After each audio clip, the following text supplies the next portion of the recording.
Hello everyone, welcome to Out of Spec Reviews. I'm Max. Kyle is gone in Austin. I'm here in his place. Unfortunately, I don't have any Starbucks acai. That'll be for next time. But today I get to test the EV6 GT on a highway range loop, 70 mile an hour as we do it. Well, I'll go over a test procedure in a second, but let me talk about the car. So EV6 GT, this is the kind of big daddy performance version of the Kia EV6 built on that eGMP platform. Really nice, 800 volt. These are great charging cars. This one's charging right now at 50 kilowatts, still at 90% state of charge. Really good stuff. But what's the setup here? Well, the big thing to know about GT is unlike the normal EV6, which for, I believe, that all-wheel drive trim gets about 280 miles of EPA range, this only gets 206 miles of EPA range. And if you've watched our range test, you know that when we do 70 miles an hour on the highway, we get even less than what the EPA says because we're pushing it, we're going high speed, aero, wind resistance, all that. So I'm expecting less than 200 miles of range today, we'll see. But what are the wheel and tire setup that we're talking about? Well, here we've got the 21-inch wheels. So not a lot of sidewall on these tires. They're the Goodyear F1 all seasons. They're 255 width, so they are nice and wide. We're also testing my colleague Ryan, the Mach-E today. I don't like that car has skinny tires, not to mention not a great charger, but not what this video is about. Let's get more into the EV6 and our testing procedure. So let's roll that intro. Really quickly, I also want to mention this car is a 77 kilowatt hour battery. That should be old news to you if you're used to eGMP stuff. That's basically the standard on all of the dual motor eGMP vehicles. That's the big concern on this car, right? Super powerful, super great infrastructure for being a performance car. It's just 77 kilowatt hours isn't quite enough to get it to that, I think, spot of range that most people want, but we're going to find that out for sure today. So let me go over our testing procedures. Today, it's pretty good. That's why we're testing in terms of weather. I think we're getting like 5 mile an hour winds north, pretty mild, very sunny. So temperature is normal. In terms of climate, we're actually going to be setting it to 65 today because it's, getting pretty hot. It's actually summer again in Colorado, or not summer, but spring. Feels like summer. We're going to do the minimum fan speed for auto climate with AC on, and that's going to be matched by the Mach-E. We're also testing today. Not exactly the same kind of car, but if you're interested in that range test, check it out. It'll be on this channel as well. So what we're looking at in terms of other setup is tire pressure here. We standardize that in all of these to the manufacturer spec for the Kia EV6 GT. It's actually interestingly quite low on the front, 34. 39 in the rear. For an electric car, I find that pretty low, but I guess Kia expects you to drive this in a spirited performance setting, so we'll just go with their manufacturer recommendation for that. We did yo-yo these cars a bit. We preconditioned them with navigation to basically get the battery conditioning ideal for charging them up. Currently, we're still sitting at 37 kilowatts at 95% state of charge. If you know anything about how EVs taper, that's pretty impressive. I've always loved how the eGMP cars charge, even on these, non-high power charge point units. It's doing really well. We've GPS matched to 70 miles an hour. That's a speed we're going to be doing today. It's that loop, of course. So if you watch these videos, you'll be familiar where we go north on 25 and then east on 80 as far as we can go. I'm suspecting with this car today, we're probably not going to go very far in 80, but we'll turn around. We'll basically drive the car until it's dead, like I can barely move it, and then get it back on the charger, hopefully not get stranded on the way. With this car, I'm going to play it a little cautiously because we know that range is not looking amazing, but let's see where we get today. We are just about to hit 100% charge, but before I set off, I want to talk about drive mode. So I'm going to be in Eco for this test. Now this is a dual permanent magnet motor car, so it never actually disconnects the front axle entirely because it has to use that for regen to get the most efficiency back when it's regenerative braking. But we'll be in Eco for the purposes of the test, along with the AC and climate settings I mentioned earlier, just so you're aware of the procedure. Okay, ready to go. The trip is zeroed out. It's estimating 192 miles. We are at 100% state of charge, so we're ready to go. So I'm going to shift into drive, and we will be on our way on our 70 mile an hour range loop. So I'll check it back in with you guys once I am merging onto I-25. Currently merging onto the highway. I should also mention iPedal is turned off in this case, so we still have level 3 regen, but iPedal is off, so we're not in the one pedal drive mode. Hey, here with a quick clarification point for the nerds here. It's Max from the future. So I mentioned this front motor disconnect and that Ryan today doing the range test in the Ford Mustang Mach-E had didn't have L mode enabled. So I should just specify for all us nerds out there, L in the Mach-E doesn't matter because remember, the Ford Mustang Mach-E has no front motor disconnect, so it won't really make a difference with regen. However, it makes a huge difference with the EV6 because it does have that clutch to disconnect the front motor, and that allows for more efficiency. It only really needs to re-engage the front under regen, and by not using regen on the highway, not having the I-pedal, we're keeping the front motor disconnected, maximizing our efficiency in eco mode, and sticking mainly to the rear motor. You can see an illustration of this later on in the video, so stay tuned for that. Thing for Ryan today in the Mach-E, he doesn't have L enabled. So trip's on our way. Looks like we're at about 70, so I'm gonna turn on Highway Driving Assist 2, and that is currently on. So I'm gonna lock in the speed to 70 miles an hour, and we'll try to keep it there as much as we can. Low winds today, pretty good conditions. Already abysmal efficiency, but that's just because we were merging onto the highway, stops and starts. From now on, we're gonna keep it smooth, coast, and just cruise at the speed. Okay, we're a few minutes in, things are going along just nicely. I want to comment a few things about the interior of this car and just how the trip's going so far. So currently, on that note, the consumption's looking not great, 2.1 miles a kilowatt hour. I think that's gonna improve a little bit as we get further in the journey, but I'm not sure how much. I don't think we're gonna see any like high 0.9 miles a kilowatt hour. No Kia Niro type specs here.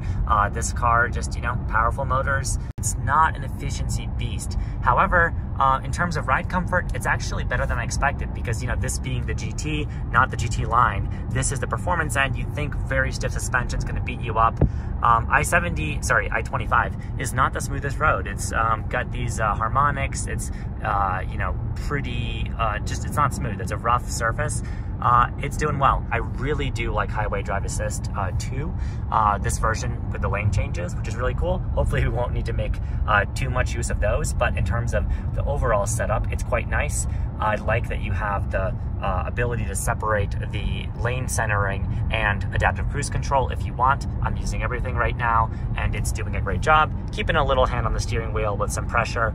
Unlike Blue Cruise, the car that Ryan's testing today with the Ford Mach-E, this doesn't have a driver monitoring system. It's not hands-free, so I do have to keep my hands on the wheel, but that's just fine with me. As far as driver assistance, can't talk today. As far as driver assistance systems go, I think this one's pretty decent. And I'll look at that. We're up to 2.2 miles a kilowatt hour. Not amazing. We'll see how that continues later on in the trip. Of course, I'm listening to the great Inside EVs podcast right now. But yeah, I'll check back in with you guys once we get closer to 75% state of charge. Right now we're at 95%. Things are still looking good. I know people might ask, if you're a true EV nerd, this car has a sunroof, Max. Is it going to be open? No, I'm keeping it closed because we're comparing it just like the fixed middle roof. We don't want that extra ambient light coming in, making this car extra hot, forcing that climate system to work overtime and consuming more power. Realistically, marginal difference, but here at a spec, we'll try to get the details right, and that's just the kind of thing I try to do. So yeah, sunshades closed. Okay, we almost got into Cheyenne, so that means, of course, it was time to get on to 80 East. So on 80 East, that means we're about, 30 miles in, almost 31 miles, and still, keeping a steady speed, and 86% state of charge. I'll update you at 75%. Another comment I wanted to make about the EV6 experience, these bucket seats in the GT model, I'm actually getting on with pretty well. Now, I'm a skinnier person, so for me, I like them. They're manual bucket seats.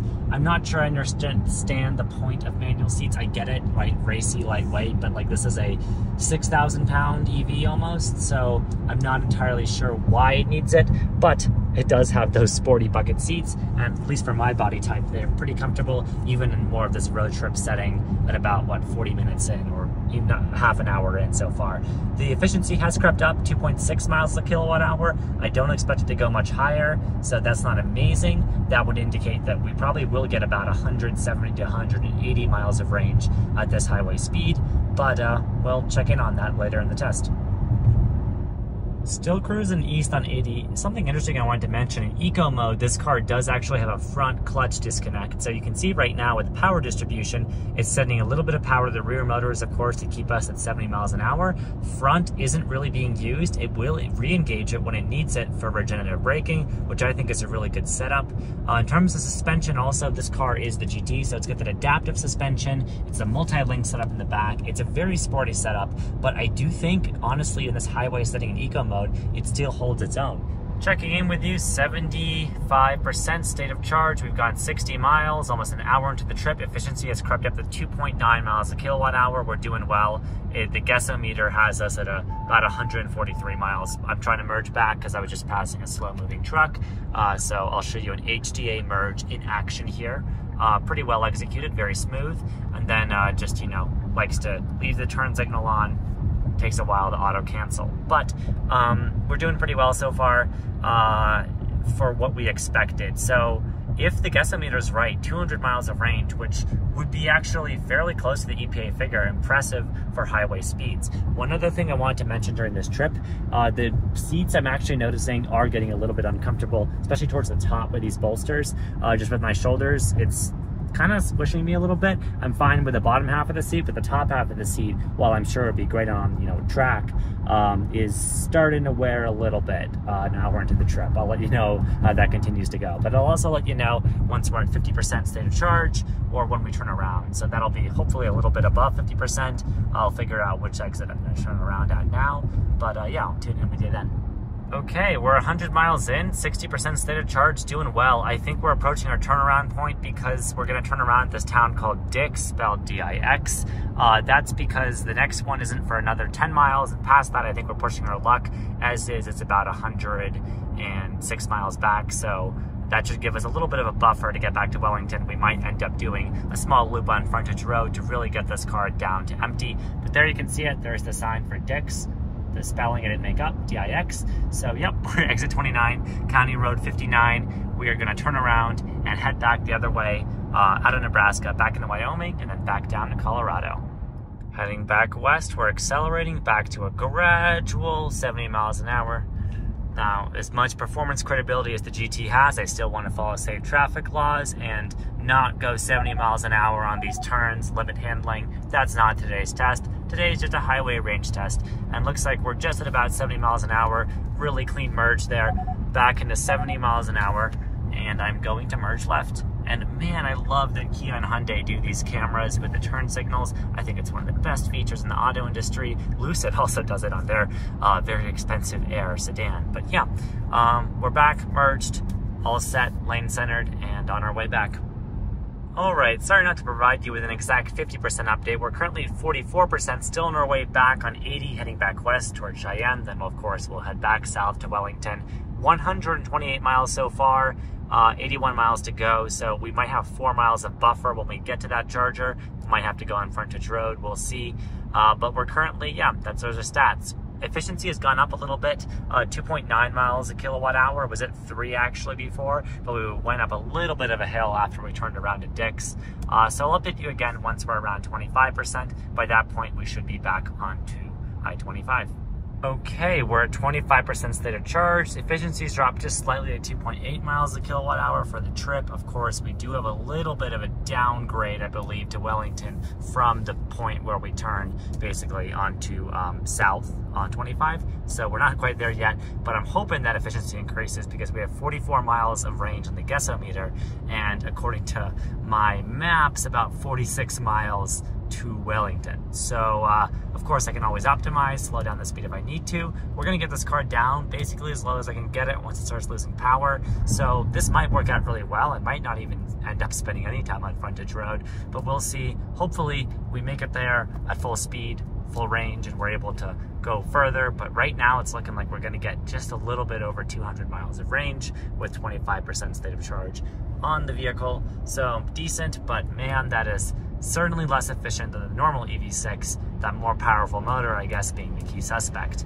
But yeah, we're just cruising along, being passed by these guys, still at 70 miles an hour, and we'll update you once we're near the bottom of the tank, or should I say, bottom of the cells, right? Because it's a battery. Yeah, bottom of the cells. I'll let you know once we're there. Still very low state of charge user display, but I did remember that there's a buffer in this car. I just had a little phone call with Kyle, so not too nervous, but still I don't know about the firmware. Maybe they've reduced that buffer. I don't want to go too far past 0. I'm not feeling any power differences yet. Of course, we're in eco mode, just using the rear motor, but still that delta only seems to be kind of growing between the distances here. So I'm gonna stick to 70 for now. We're still averaging that speed pretty well, but I'll let you know if I have to modify things. Sun is back out in full force. Things are looking good. I checked my car scanner and I think we're okay looking at the OBD data. So the car says 11% state of charge, but the real pack with the buffer is at about 15%. So there's a 4% delta there. That should buy us a little bit of good time. So we still might actually end up going to frontage road for a little bit, who knows? But I'm still just gonna merge onto Wellington when I get the chance. Yeah, just because I don't wanna, you know, chance things too much, but we should be comfortable. And yeah, I think we're gonna run this car down just about as far as we can take it without getting stranded. We're chugging along. The car has given us 1 power limit warning, but I don't even know if we're touching that because we're only drawing about 20-30 kilowatts motor output. Now we're taking our exit for Wellington, so since I have 2% charge left, I'm actually gonna turn off HDA temporarily just so I can, you know, merge onto this. But then I'm gonna go left on frontage road. We're gonna keep going a bit and turn around because according to this app, according to basically the car's real OBD data. Hey, Max here from the future with another note for you nerds, or maybe people who don't know. OBD I mentioned in this video, just offhandedly. For those who don't know, OBD stands for onboard diagnostics. So a standard procedure, what we like to do out of spec is actually plug in these basically dongles into the car to read the diagnostic data off the computer. Then that connects to a little Bluetooth app on the phone, and we use that. It's called Car Scanner, the one we use, but basically we can see the real battery percentage of state of charge, real temperatures, cool kind of nerdy stats like that you kind of don't see as a user on the car. So just for reference, that's what I'm doing here when I refer to OBD. It has a 4.5% buffer, and so we're gonna make the best use we can of that. So here's my exit, so I'm gonna take off HDA, and we're just gonna take this exit, then hang a left, keep going, then loop around once we are starting to feel some significant power loss. Hopefully we'll make it to the charger. We're currently at 204.5 miles, by the way, so we're gonna cross the 205 mile marker easily, but let's see how far we can get. So as I decelerate up this, everything feels normal, up to the light here. Now I do have to regain some momentum, so things are bad. I'm at 3%, just jumped up from 2%. Maybe that was some slight regen or the BMS just changing its mind, but things are looking good so far. So we're just gonna go as far as we can. There's still more to go, so I'm just gonna go around 60 to 65 miles an hour on this stretch along frontage road. 2% according to the battery user display, but really 6.5% if you look at the OBD data, so still more to go. I'll let it basically get until probably almost empty on the user display, and then turn around, limp if I have to, worst case. I am using the manual pedal here instead of any kind of cruise or highway driving assist. That's just because I want to be able to feel the car as the power reduces. That way I can kind of naturally adjust my driving style just so I don't get stranded, and so we can extract the most from this car in terms of range today. Currently sitting at 206 miles and still pulling strong. Doesn't feel like there's power loss, but I'm in eco mode, so of course it's a power restricted mode to begin with. I don't think it even let us turn GT mode on at the moment. I'm not going to try to, let alone any sport modes or anything, so we'll just stick to this. Okay, just turned around on frontage road, try to keep momentum best as I can while still following the law, and man, I'm feeling the acceleration's lagging, so I'm glad we just turned around. Battery says 1%, we're probably gonna get into the zone where it really starts barking at us to get to the charger, but it's still going. Like, I think I could probably get to 70, let's see. Maybe, I don't know, it's taken a while to accelerate, but looks like I can. This road though, speed of traffic is 55 to 60, so I might just go with that. And I'm maxing out the pedal here. Yeah, we're setting at like 67. Current EV battery charge may not allow you to reach a charging station. No, it will, trust us, we're experts, right? We're good at this, I think. Kyle is at least, maybe I am. But 65, oh man, it's letting us know power limited. Second time I've gotten that. Now it's given us the full turtle mode, and yep, I can get over 60, but it's a struggle. So really just gonna cruise in. We'll do some laps around the charger, but we're just gonna keep a really tight tether there. 208 miles, by the way, 0% range on the battery. We're really getting down to the bottom of these cells, picking up every last little electron we can, and just doing our best. Now I'm on the road the come and go is on, not frontage. I forget what the name of this is. It's on the map here, but it's also a 55 mile an hour speed limit. So I'm just went back down this. I'm at 213.7, going back, and now my foot's to the floor, and I can just about get to the speed limit of this road maybe and go over.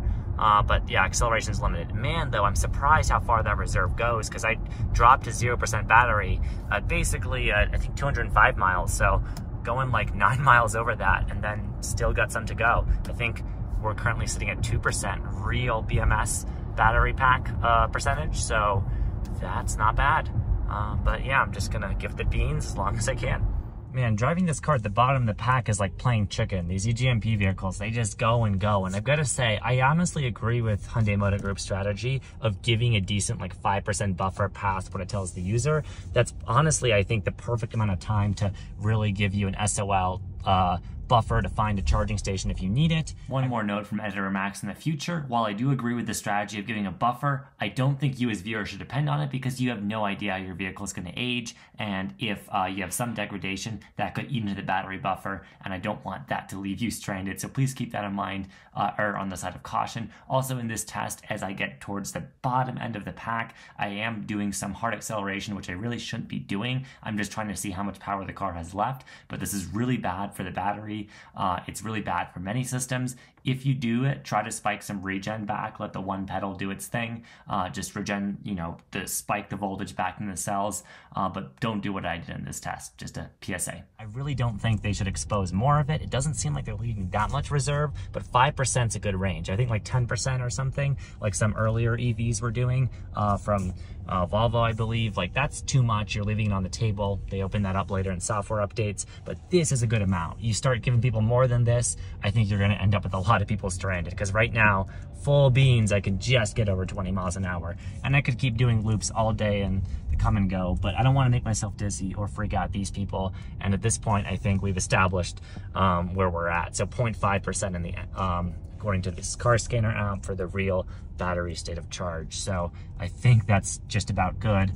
Movement's very restricted, and at some point it probably will lock me out of gear. So I'm just gonna pull into the chargers here and call it in, but we'll get that final range tabulation once we pull in. I'll update you with it. Okay, calling it there. We just backed in 217.2 miles. That's our number. We're sticking with it. About 3.5 hours of driving time, 2.9 miles a kilowatt hour total trip efficiency. That's not too bad. So we're gonna call that a drive. I'm gonna turn the car off and let's plug her in, but that's a range test. All right, looks like we're getting 102 kilowatts recharging now quite rapidly. Just went to the bathroom, got a drink inside, but we'll call that a range test. So thank you so much for joining me today with the Kia EV6 GT. 217 miles that I would say, of which 210 miles were highway usable. To be really safe, let's just say a little bit over 200, 205. But that's better than I was expecting, honestly. If you remember at the beginning of this video, I was giving some pessimistic guesstimates of around 180, 190 miles. So we still beat the EPA figure actually in range. So that tells me that while these motors are certainly less efficient than the normal EV6 with the same, of course, 77 kilowatt hour usable battery, they're not that much less efficient when you drive the same distance, do the same work. So a little bit of an efficiency hit, but for context, when Kyle did this last year, he got 250 miles with a normal EV6. So a solid, 35, I would say, miles more than we got today. My colleague Jordan, who used to work with us and friend, he got 233 miles with crosswinds with another EV6 that was also dual motor, also not the GT. So 230, 250, those have been some past results we've gotten out of spec. So 217 I think fits well right in there. The GT is certainly less range, but it's honestly not as bad as some people have made it out to be, including, I think, us with our own pessimistic estimate. So I'm happy with that, but don't get this if you want to do highway cruising, especially with those bucket seats. I found those, even as a skinnier fella, to be kind of uncomfortable around my shoulders and just wear a little bit, plus they're manually adjustable. You probably want power seats in a car at this price unless it has a Porsche badge on it, but that's just my opinion. Anyhow, thanks so much for joining me. Been Max with Out of Spec Reviews, and we'll see you on the next range test or other video, but stay tuned.